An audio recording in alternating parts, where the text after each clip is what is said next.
Hello दोस्तों, फिर से स्वागत है आपके अपने YouTube channel Shaista elegance studio में। मैं आज के लिए आपके लिए लेकर आया हूँ एक कोट सेट स्टाइल कुर्ती की पैटर्न ड्राफ्टिंग। इस डिज़ाइन में किस तरीके से ड्राफ्टिंग की जाती है, ठीक है। आप पहले स्क्रीन पे डिज़ाइन देखिएगा किस तरीके से इसकी ड्राफ्टिंग की जाती है, कौन कौन से मैं मेथड यूज़ करता हूँ। आगे भी आप इससे रिलेटेड कोई भी डिज़ाइन आप बनाएंगे तो ईजिली बना पाएंगे, ठीक है। आप देखते रहिए मैंने कैसे डार्ट मैनिपुलेशन का यूज़ किया है। अच्छी फिटिंग प्रोवाइड करने के लिए मैं इसमें पैनल भी दूंगा, पैनल से डिवाइड करूंगा। बैक में जिगजैग डोरी है डिज़ाइन में, ठीक है। ऐसे डिज़ाइन की ड्राफ्टिंग किस तरीके से की जाती है आप लास्ट तक वीडियो में बने रहिए और सीखते रहिए। स्क्रीन पे सबसे पहले मेजरमेंट नोट कीजिए। लेंथ है 32 इंचेस, अक्रॉस शोल्डर है 14 इंचेस, अपर चेस्ट है 32 इंचेस, राउंड वेस्ट है 34 इंचेस, राउंड वेस्ट है 28 इंचेस और राउंड हिप का मेजरमेंट मैंने इसमें ले लिया, लेकिन ए लाइन है इसमें ज़रूरत नहीं है। क्यों ज़रूरत पड़ेगी मैं आपको बताऊंगा। राउंड हिप है 38 इंचेस, फ्रंट नेक है 8.5 इंचेस, बैक नेक डेप्थ है इसकी 10 इंचेस, ठीक है। इसी से हम इसकी ड्राफ्टिंग करेंगे। सबसे पहले आपको बेसिकली एक लाइन स्ट्रेट करनी होती है जहाँ से हमारे सारे मेजरमेंट स्टार्ट होते हैं। एल स्केल का यूज़ कीजिए। इसके बाद इस तरीके से मेजरमेंट टेप को रखिए और सारी मार्किंग एक बार में आप कर लीजिए। पहला मार्क होगा आपका आर्मोल डेप्थ का। फॉर्मूलाज का यूज़ कीजिए, मैंने सारे फॉर्मूला दे रखे हैं। आर्मोल डेप्थ का मार्क कीजिए, HSP टू एपेक्स पॉइंट का मार्क कीजिए और नेचुरल वेस्ट का मार्क कीजिए, ठीक है। इसके बाद आपको हिप पोजीशन का मार्क करना है। इस मार्किंग की ज़रूरत कहाँ पड़ेगी इस पैटर्न में मैं आपको बता दूंगा। ए लाइन में इसकी ज़रूरत नहीं पड़ती है, सिर्फ एक वजह से ज़रूरत पड़ सकती है, मैं बताता हूँ क्यों। फुल लेंथ का मार्क कीजिए 32 इंचेस और इन सारी लाइंस को स्ट्रेट कर लीजिए।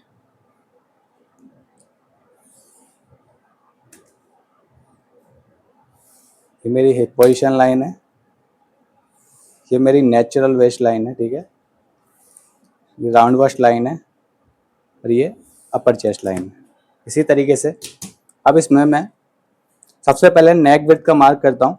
आप नेक विड्थ निकाल लीजिए फॉर्मूलाज के अकॉर्डिंग और नेक विड्थ का मार्क कीजिए।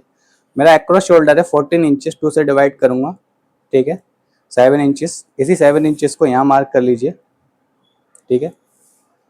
इसके बाद इस लाइन को पहले स्ट्रेट कर लेते हैं। ये सिर्फ बेसिकली मैंने बेसिक बॉडीज की तरह इसको यूज़ किया गया है, इस लाइन का कोई यूज़ नहीं है। वैसे आपकी इसमें कोई यूज़ नहीं होगी, कोई लूजिंग नहीं होगी। लूजिंग क्यों नहीं होगी? क्योंकि इसमें बैक में जिगजैग डोरी है। आप अपने मेजरमेंट के अकॉर्डिंग इस जिगजैग डोरी को एडजस्ट कर सकते हैं, लूज भी कर सकते हैं, टाइट भी कर सकते हैं, इसलिए इसमें लूजिंग रखना कोई ज़रूरी नहीं है।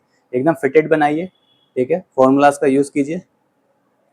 हमारी राउंड वेस्ट है 34 इंचेस, 4 से डिवाइड करेंगे, 8.5 इंचेस, 8.5 इंचेस यहाँ मार्क करेंगे, ठीक है। फॉर्मूलाज के according apex to apex point का मार्क करेंगे। डार्ट प्लेसमेंट सारे मार्क फॉर्मूला के अकॉर्डिंग, ठीक है। अब यहाँ मुझे डार्ट इंटेक रखना है, ठीक है। मैं इसके बैक में डार्ट नहीं दूंगा, तो इसलिए मैं इसकी डार्ट फ्रंट में जो डार्ट इंटेक रखूंगा वो कम रखूंगा। क्यों रखूंगा? क्योंकि मुझे साइड में कर्व चाहिए, मुझे इसकी साइड सीम को स्ट्रेट नहीं करना है, ठीक है। कर्व चाहिए। अगर बैक में भी कर्व होगा, फ्रंट में भी कर्व होगा, तो मेरे स्टिचिंग के बजाय बैक में झोल नहीं आएगी, ठीक है। मैं बताता हूँ आपको। 1 इंचेस की डार्ट लेता हूँ ऐसे में, जिसमें आप बैक में डार्ट नहीं देंगे, वहाँ सिर्फ फ्रंट में। कोई भी कुर्तीज़ हो 1 इंचेस की डार्ट लीजिए। इतनी डार्ट इंटेक लीजिए क्योंकि ये लाइन को मैं स्ट्रेट नहीं करना है, ठीक है। मैं बताता हूँ कैसे। राउंड वेस्ट का मेजरमेंट यूज कीजिए। 28 इंचेस मेरी राउंड वेस्ट है, 4 से डिवाइड करेंगे 7 इंचेस, 1 इंचेस के इसमें डार्ट इंटेक प्लस करेंगे, 8 इंचेस यहाँ पे मेरा आंसर हो गया, ठीक है। अब आपको ये पूरी हैम ले लेनी है, ठीक है। ए लाइन में मैं आपको पूरी हैम रख लेता हूँ, ठीक है। फिर मैं आपको बताता हूँ आपको कम से कम और ज़्यादा से ज़्यादा कितनी रखनी होती है। इस तरीके से इसको स्ट्रेट कर लेना है। यहाँ इस लाइन को स्ट्रेट कर लीजिए। यहाँ कर्व का यूज़ कीजिए और इस तरीके से इसको कर्व दे दीजिए। या फ्रेंच कर्व का यूज़ कीजिए और इस तरीके से इसको कर्व दे दीजिए, ठीक है। शोल्डर डाउन कीजिए, फॉर्मूला इसके अकॉर्डिंग शोल्डर को डाउन कीजिए, ठीक है। और इसको भी आप स्ट्रेट कर लीजिए, ठीक है। इसने आपने इसको स्ट्रेट कर लीजिए। अब इसमें मुझे डोरी है, डोरी दी गई है, तो डोरी के लिए मैं क्या करूँगा मैं आपको बताता हूँ। इसके लिए इसको मैं यूज़ करता हूँ। ये मेरा आंसर है 3.5 इंचेस, ठीक है, जो एपेक्स पॉइंट रखा है, जो जितना भी निकल कर आया है आपका, इसी एपेक्स पॉइंट को यहाँ नेक लाइन पर उठाइए, ठीक है, और इसकी यहाँ मार्किंग कर लीजिए और इस लाइन को यहाँ स्ट्रेट कर लीजिए, ठीक है। वी नेक पोजिशन में कोई भी वी नेक आप बना रहे हैं, डोरी वाला नेक है या फिर शोल्डर वाला नेक है, तो आप बिल्कुल नेक टिप से मिलाकर मत बनाइए, उसको थोड़ा डिफरेंट दीजिए। डिफरेंट देने का तरीका मैंने आपको, गैप देने का तरीका मैंने बता दिया। जो अपेक्स पॉइंट है वो उठा के यहाँ रखिए, ठीक है। आप चाहें तो 1/2 इंचेस भी यहाँ से ले सकते हैं, लेकिन मैं, ये डोरी वाला है, बैक में हॉल्टर नेक की तरह डोरी गई है, इसीलिए मैंने इसको दिया गया है। इसके बाद मैं आपको एक बात बता दूं, जो दूसरा मेरा डार्ट पॉइंट होता है वो एब्डोमन पे आता है, ठीक है। और एब्डोमन मेरा कितना होता है, हिप पोजीशन से 4 इंचेस अप होता है मेरा एब्डोमन, ठीक है। और जो इसके एपेक्स पॉइंट का जो मार्क था फर्स्ट पॉइंट का, उसी के अकॉर्डिंग आपको सेकंड पॉइंट भी सेम सेम रखना है और इस तरीके से आप इसको स्ट्रेट कर लेना है, ठीक है। तो यहाँ भी मैं इसको इस तरीके से स्ट्रेट कर लेता हूँ डार्ट लेग्स को। तो ये मैंने डार्ट लेग्स को स्ट्रेट कर लिया है, ठीक है। इसके बाद अब आपको ये देखिए, मेरे डिज़ाइन के अकॉर्डिंग मेरा जो राउंड में है, जो मेरा शेप है ना, वो राउंड में गया है। तो इसके लिए राउंड लेने के लिए 4 इंचेस अप करता हूँ, आप 3 इंचेस भी अप कर सकते हैं, ठीक है। मैं 4 इंचेस इसमें अप करके चलता हूँ और इस तरीके से आपको पहले हिप कर्व का यूज़ कर, फ्रेंच कर्व का यूज़ करना है, ठीक है। फ्रेंच कर्व का यूज़ क्यों करना है, क्योंकि जब आप इसकी ये लाइन जब यहाँ तक आए तो यहाँ से फ्रंट से राउंड हो जाए, ठीक है। आप हिप कर्व का यूज़ करेंगे तो राउंड नहीं हो पाएगी। पहले हल्का सा इसमें इस तरीके से फ्रेंच कर्व का यूज़ कीजिए, जो ये लाइन फ्रंट से राउंड में दिखे। अब इसमें हिप कर्व का यूज़ कीजिए, इस तरीके से पॉइंट आपका पॉइंट से अप भी जा सकता है, ये कोई दिक्कत नहीं है। इस तरीके से आपको इसको अप कर लीजिए, ठीक है। ये मेरा शेप हो गया।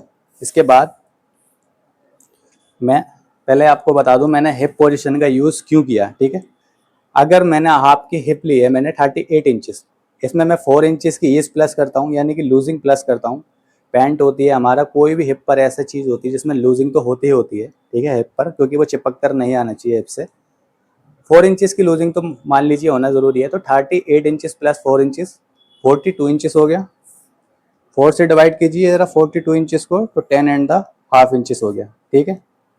ये मेरा 10.5 इंचेस हो गया। तो कम से कम आप देख लीजिए, ये जो मैंने शेप लिया था ना, जो मैंने ये विड्थ रखी थी, ये मेरी कम हो गई, ये मेरी हिप पर झोल खा जाएगी, हिप से चिपक जाएगी, ठीक है।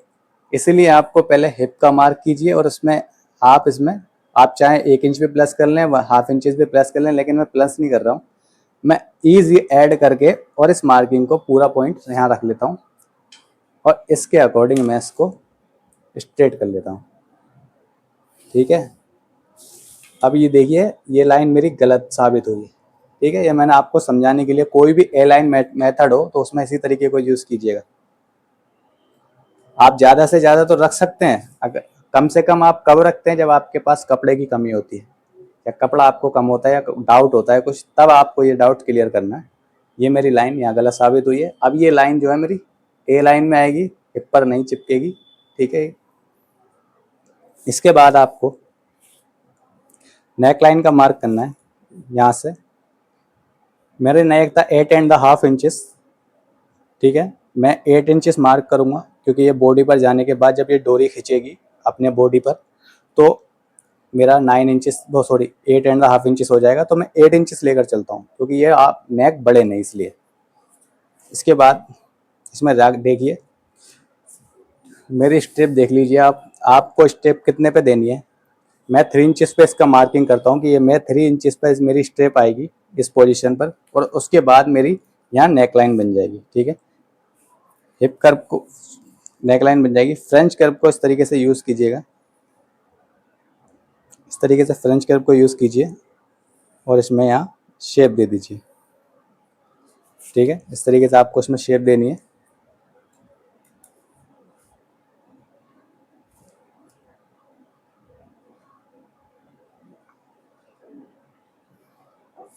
ठीक है, इस तरीके से आपको इसमें शेप देनी है। जब ये खिंचेगी तो ये शेप और अपनी सही जगह अपनी आ जाएगी। अब इसके बाद आपको आर्मोल डार्ट का भी यूज़ करना है।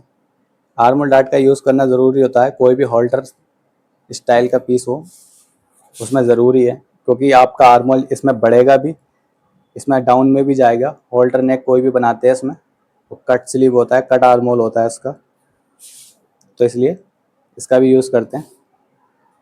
ठीक है, और इसके बाद आपने मैंने पहले बताया था, जब आप इसका यूज़ करेंगे आर्मोल डार्ट का तो ये 3/4 इंचेस डाउन में आ जाएगा। ठीक है, 3/4 इंचेस यहाँ डाउन हो गया इसका, तो बचा कितना मेरा 1/2 इंचेस बचा। ये स्मॉल साइज है, इसमें मैंने बताया था 1.25 इंचेस साइड से मेरी कम होती है, तो मैं इसमें 1/2 इंचेस की डार्ट बस्ट डार्ट दे देता हूँ।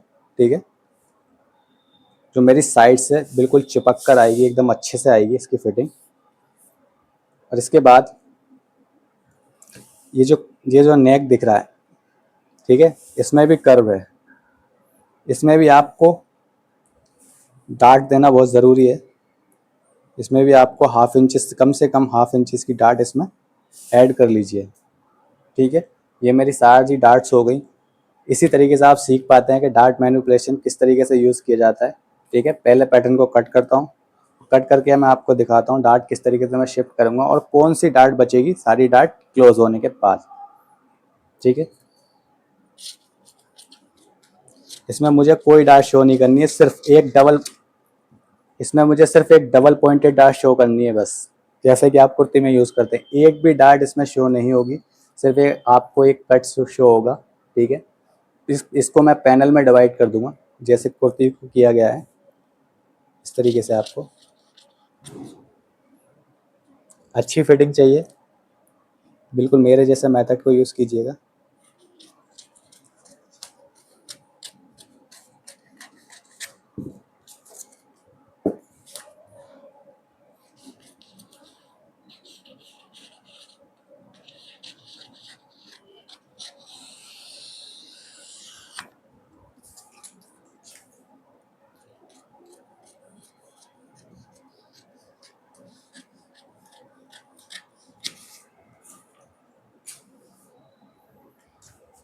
इसकी नेकलाइन को भी मैं थोड़ा एक्स्ट्रा लेकर कट करता हूँ, क्योंकि जब मैं डार्ट क्लोज करूँगा।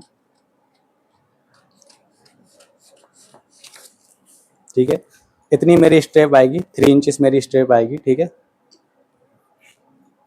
इसको भी मैं बाद में कट करूँगा। सबसे पहले मैं डार्ट को क्लोज करता हूँ। इसका फर्स्ट डार्ट लेग को कट कीजिए। ठीक है, इसके बाद इसके भी फर्स्ट डार्ट लेग को कट कीजिए। ठीक है, और इसके भी आप फर्स्ट डार्ट लेग को कट कर लीजिए।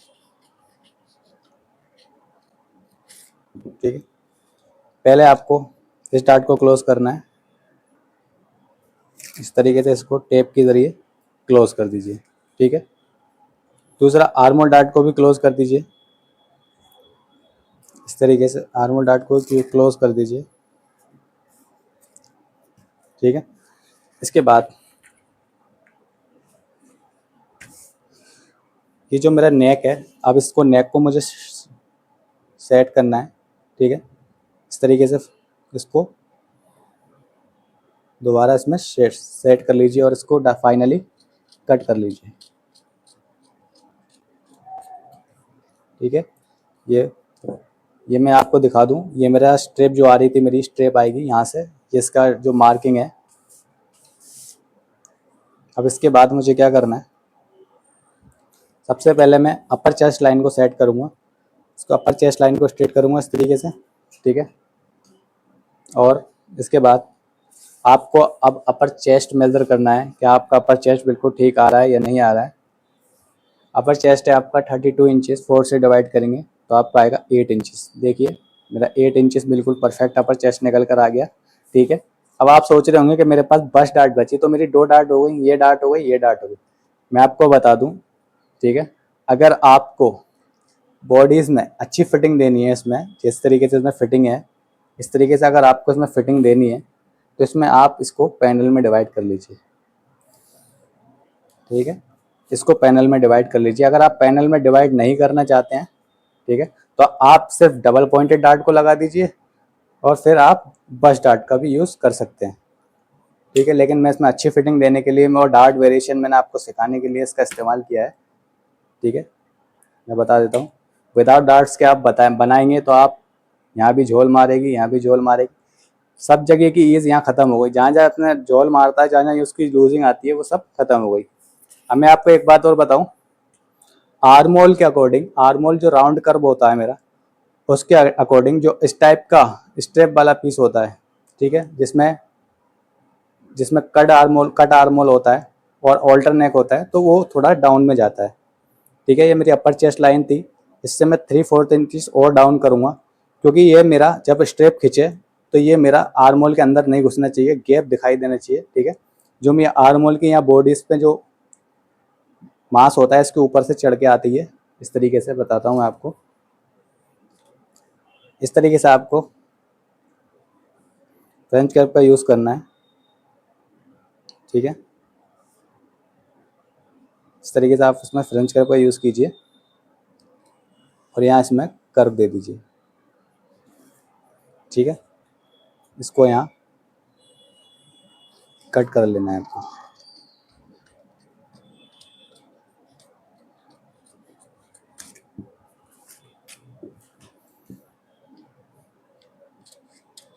ठीक है, इस तरीके से मैंने इसको कट कर लिया ना। आपका यहाँ पे झोल आएगा, ये भी बिल्कुल चिपक के आएगा बॉडी से, नेक लाइन भी बिल्कुल बॉडी से चिपक के आएगी, साइड सीम भी बिल्कुल चिपक कर आएगी, ठीक है। इसको मैंने कट कर लिया। अब आपको पैनल को डिवाइड करना है, किस तरीके से करना है। यहाँ तो डोरी आपकी आनी है और स्टिच भी लगनी है, ठीक है। इसको पहले यहाँ तक कट कीजिए और इस डार्ट लेग को यहाँ ओवरलैप करके इसको चिपका दीजिए। यहाँ डार्ट इंटेक ये वाली माइनस हो गई, सारी डार्ट इंटेक आपकी यहाँ खुल कर आ गई, ठीक है। यहाँ तो आपको खोलनी है, क्यों खोलनी है, क्योंकि आपको पैनल को डिवाइड करना है, ठीक है। और इसको मैं डिवाइड कर देता हूँ।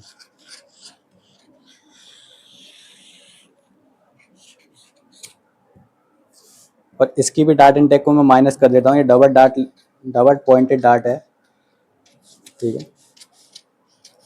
इसकी भी मैं इस तरीके से इसको माइनस कर देता हूँ, ठीक है। नॉट्स लगाना बहुत ज़रूरी है आपको। जो बस्ट पॉइंट है आपका एकदम अच्छे से स्टिच हो, तो इसलिए आपको नॉट्स लगाना बहुत ज़रूरी है इसका। अब इस तरीके से देख लीजिए आप, ये मेरा फ्रंट पैटर्न है। पहले इसको मेंशन करता हूँ मैं। ये मेरी अपर चेस्ट लाइन थी, ये मेरी नेक लाइन है, ठीक है। ये राउंड वेस्ट लाइन है, ये नेचुरल वेस्ट लाइन है, ये मेरी हिप लाइन है और ये मेरी हेम लाइन है, ठीक है। पैटर्न फ्रंट से ऑन फोल्ड है, तो ऑन फोल्ड की मार्किंग देना बहुत ज़रूरी है। सालों बाद भी आप पैटर्न को निकालेंगे तो आपको पता होगी आपने इस पैटर्न में क्या क्या किया है, ठीक है। मेंशन करना बहुत ज़रूरी होता है। आप हैबिट में ला लीजिए। इसकी लेंथ है 32 इंचेस, ठीक है। इसी तरीके से इसको मेजर कीजिए। Round arm hole curve, upper chest line, round waist line, ठीक है, नेचुरल वेस्ट लाइन, ये मेरी हिप लाइन, ये मेरी हैम लाइन, ठीक है, ये मेरी साइड सीम। इस तरीके से इसको पैटर्न को भी मेंशन कर लीजिए। अब आप जब देखिए, अब सिर्फ इस तरीके से आप जब यहाँ डोरी दे देंगे और यहाँ आपको स्टिच लगा लेनी है, ये आपका बिल्कुल एकदम परफेक्ट आएगा निकल कर, ठीक है। बिल्कुल एकदम स्टिचिंग के दौरान जब इसका पैनल को जब चिपक जाएंगे, आपकी दोनों डार्ट सब डार्ट लेग क्लोज हो गई, ये भी क्लोज हो जाएगी। तो जब आप इसको क्लोज करेंगे इस तरीके से, जब इसको आप इस तरीके से क्लोज करेंगे तो आपका जो बस्ट का पॉइंट होता है ना, मैं इसको पैटर्न में कर नहीं पा रहा हूँ अभी, जो बस्ट का पॉइंट होता है एकदम वो एकदम बस्ट पॉइंट बनकर आएगा, कफ बनकर आएगा, ठीक है। ये मेरे पैटर्न के फ्रंट पैटर्न की ड्राफ्टिंग हो गई है। बैक के पैटर्न की ड्राफ्टिंग कैसे करते हैं मैं आपको बताता हूँ। बैक के पैटर्न की ड्राफ्टिंग करते हैं इसी मेजरमेंट से। सबसे पहले इसको एक लाइन को स्ट्रेट कर लीजिए, ठीक है। और इसके बाद सारे मेजरमेंट यहाँ से मार्क करना है आपको इस तरीके से। पहला आपको मार्क लगाना है, पहली मार्किंग करनी है आपको आर्मोल डेप्थ की, ठीक है। आर्मोल डेप्थ यहाँ मार्क कीजिए। दूसरी मार्किंग करनी है आपको, आर्मोल डेप्थ का इसमें कोई यूज़ नहीं है, सिर्फ एक मैं बेसिक तरीके से इसको मार्क करता हूँ, जो आप तरीके यूज़ करना बहुत ज़रूरी है। दूसरा मार्क कीजिए आप नेचुरल वेस्ट का, जो आपने फ्रंट में की थी। तीसरा मार्क कीजिए हिप पोजीशन का। चौथा मार्क कीजिए आपका 32 इंचेस लेंथ का। इस मार्किंग की भी आपको कोई ज़रूरत नहीं है, क्योंकि आपने समझ लिया यहाँ ये मार्क, इसको मैंने क्यों मार्क किया था, ठीक है। इस लाइन को स्ट्रेट कर लीजिए। हिप पोजीशन लाइन की भी कोई ज़रूरत नहीं है इसमें, सिर्फ वेस्ट लाइन की ज़रूरत है। इस लाइन को भी आप इस तरीके से स्ट्रेट कर लीजिए, ठीक है। इसके बाद इसमें कोई पैनल आपको डिवाइड करने की ज़रूरत नहीं पड़ेगी। इसके बाद आपको डायरेक्ट नेक डेप्थ का मार्क करना है। बैक नेक डेप्थ हमारी 10 इंचेस, इस तरीके से मैं इसमें 10 इंचेस की मार्किंग करूँगा, ठीक है। ऐसा अगर आपका कोई मेथड है जिसमें फ्रंट के पैटर्न को रखकर बैक के पैटर्न में शेप देनी पड़े, तो उसके लिए मार्किंग को आप राइट हैंड पर नहीं, लेफ्ट हैंड पर कीजिए। किस तरीके से कीजिए मैं बता रहा हूँ। मैं यहाँ राइट हैंड पे मार्क करता हूँ नेक लाइन को। अब मैं नेक लाइन इस तरीके से मार्क करूँगा, जिसमें मैं इस तरीके से फ्रंट के पैटर्न को मिलाकर अगर मुझे मार्किंग करनी है तो वो इजीली यहाँ पे मार्क की जा सके, ठीक है। मेरा सेंटर बैक यहाँ आएगा। कोई भी अगर आपको यहाँ रख के मार्किंग करनी पड़े, इसको एकदम शेप देना पड़े फ्रंट के पैटर्न को मिलाकर, तो इसलिए बैक की नेकलाइन उस तरफ मार्क कीजिएगा, ठीक है। जब मैं बताता हूँ किस तरीके से करते हैं। इन लाइंस को पहले स्ट्रेट कर लेते हैं। मैंने लाइंस को स्ट्रेट कर ली, ठीक है। इसके बाद आपको नेक डेप्थ का मार्क करना है, ठीक है। नेक डेप्थ है मेरी 10 इंचेस। इस तरीके से 10 इंचेस की मार्किंग कीजिए और इस लाइन को आप स्ट्रेट कर लीजिए। 10 इंचेस मार्किंग करने के बाद इस लाइन को आप स्ट्रेच कर लीजिए। तो पहले बता देता हूँ, इसकी नेक लाइन इस तरफ है। ऑन फोल्ड का मार्क कर देता हूँ, आपके समझ में आता रहेगा। ये मैंने ऑन फोल्ड की मार्किंग पहले कर दी है, ठीक है। इस तरीके से इसकी मार्किंग कर ली, ठीक है। आपका मैं ऑन फोल्ड का मैंने मार्क कर दिया है। इसके बाद आपको अपर चेस्ट का मेजरमेंट रखना है। अपर चेस्ट थी मेरी 32 इंचेस, 4 से डिवाइड करेंगे तो मेरा आएगा यहाँ पर 8 इंचेस, ठीक है। यहाँ भी आपको 8 इंचेस का मार्क करना है। यहाँ आपको राउंड वेस्ट का मेजरमेंट रखना है। राउंड वेस्ट की 28 इंचेस, इसमें मैं कोई डार्ट का इस्तेमाल नहीं करूँगा, तो मेरा 7 इंचेस यहाँ पर आंसर आएगा, ठीक है। या मैं हिप पोजीशन पे जो मार्किंग ली थी मैंने, उसका मार्क कर देता हूँ, ठीक है। मैं एक बेसिकली मार्क करता हूँ 10.5 इंचेस का, जैसे मैंने किया था, और इस लाइन को यहाँ स्ट्रेट कर लेता हूँ। इस लाइन को मैंने यहाँ स्ट्रेट कर लिया है, ठीक है। अब मैंने बताया था सेंटर फ्रंट के अकॉर्डिंग मेरी साइड सिंग 4 इंच अप थी, नीचे से 4 इंच अप पे मैं मार्किंग करूँगा, ठीक है। जैसे मैंने फ्रंट में शेप दी थी, उसी तरीके से मैं बैक में शेप दूंगा। देख लीजिए, इस तरीके से पहले मैंने हल्की सी शेप दी है।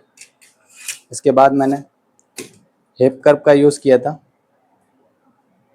आप भी इस तरीके से हिप कर्व का यूज़ कीजिए और इस तरीके से इसको मार्क कर लीजिए, ठीक है। इसकी मार्किंग आपने कर ली।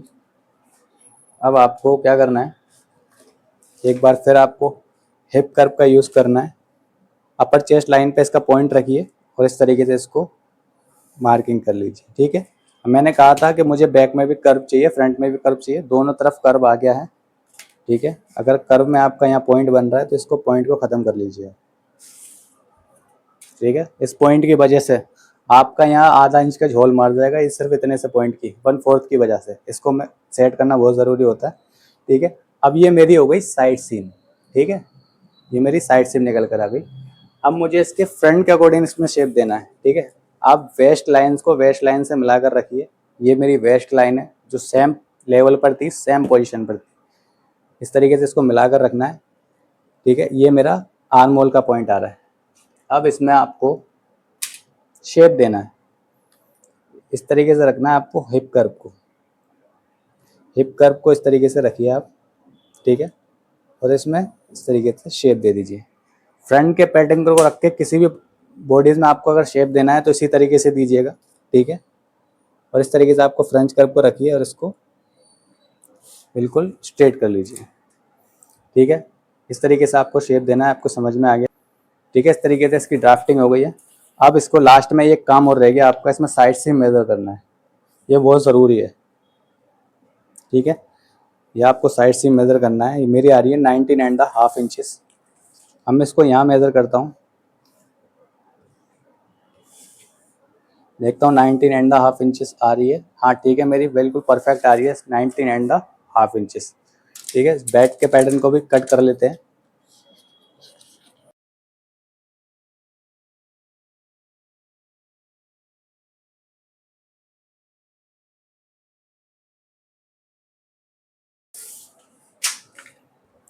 यहाँ मेरा फर्स्ट लूप आएगा, ठीक है। यहाँ मेरा सेकंड आएगा, यहाँ मेरा थर्ड, ये मेरी चौथी लूप भी आएगी, यहाँ मेरी पांचवी आएगी, ठीक है। इस तरीके से नोट्स लगा लीजिए, आपको पता लगेगा कि आपका लूप्स कहाँ आएगा, ठीक है। अब मैं इसमें एक बात और मैं आपको बता दूं, आपने 5 लूप्स का मार्क कर लिया, 5 लूप्स का आपने मार्क कर लिया। जो आपकी सबसे भी नीचे वाली लूप्स है, ठीक है, जो आपकी सबसे नीचे वाली लूप्स है, उसमें से आप एक लाइन को इस तरीके से स्ट्रेट करना है सबसे नीचे वाली लूप्स पर, ठीक है।